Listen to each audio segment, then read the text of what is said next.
Jen Keneally, and I'm at the J.C. Ralston Arboretum in Raleigh, North Carolina.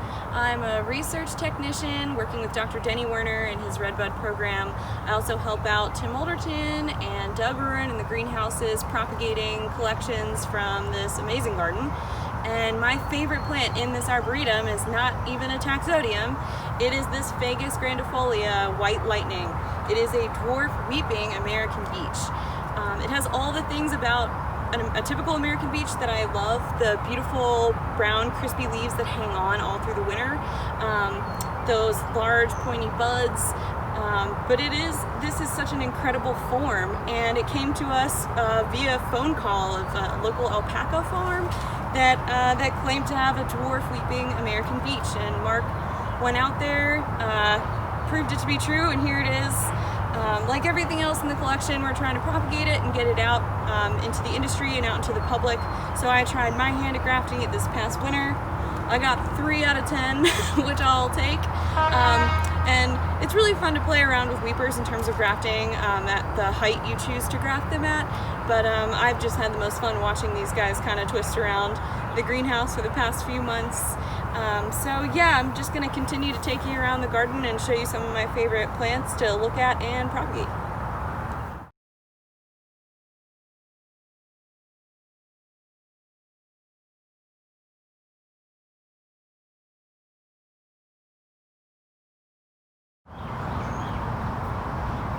This is Cercis chinensis contorted. It is one of my favorite trees right now. Certainly Cercis has become a big part of my life lately, but I'm also just obsessed with any contorted leaf or contorted branches. Doug Ruin always tells me that this looks like spinach, and it really does. It just has these amazing curled leaves, really uniform throughout the entire tree.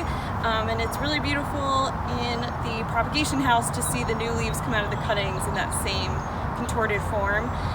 And you can propagate it from cuttings because it is a chinensis and not a Cercis canadensis, which is really nice. No chip budding or grafting needed for this one. And it's just a really fun plant.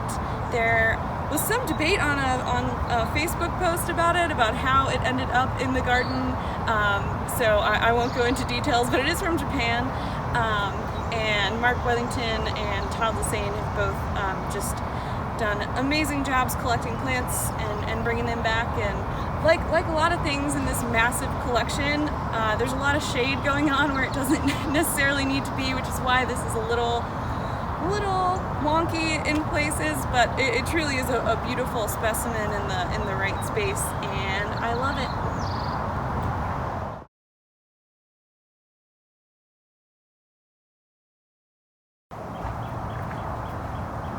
This is Tricertis Autumn Glow. It is one of the most gorgeous things in the lath house almost all year long. Super easy to propagate from cuttings. Really beautiful, not only for its flower, which is stunning and almost Passiflora-like, but for its foliage. It is just a bright light in any shaded space, and it just really will mound and create this sort of luscious expanse of Tricertis for you. The variegation is really stable and uniform throughout the plant. We just love it. We prop it almost all year long.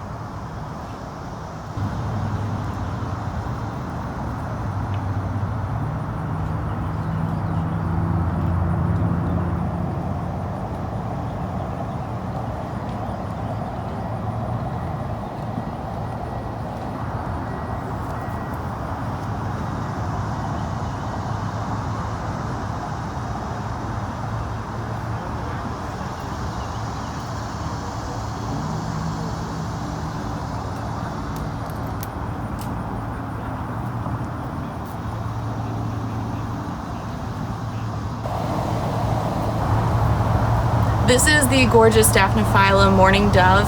Cannot say enough about this plant. I'm absolutely in love. This is a very Yinger plant, or at least that's where we got it from.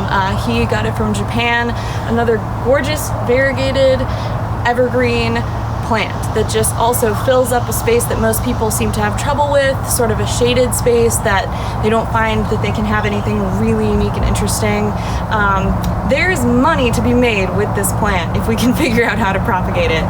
Ted Stevens and I have been going back and forth about ways to graft it. I failed horribly this past winter, but We're both looking into air layering and possibly some new grafting methods this upcoming winter and fall even. It is just an amazing plant. Again, really uniform variegation, and in the spring and summer, the new growth is really peach and pinky. It's just really fun and gorgeous. I'm just amazed by it every time I come through here.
This is Acer Scootchii Tequila Sunrise, one of Dr. Creech's favorites. I believe he got it from Brian Upchurch. And Acer Scootchii is the southwestern or Mexican form of the sugar maple, so its heat tolerance is really amazing for us.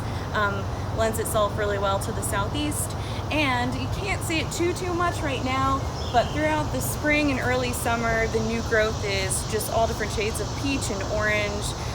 It's a really gorgeous plant, and does really well for us. I was able to graft 2, I think, out of 5 this past winter. We didn't have a ton of Scootchii rootstock, but I'm definitely looking forward to grafting more of it in the future.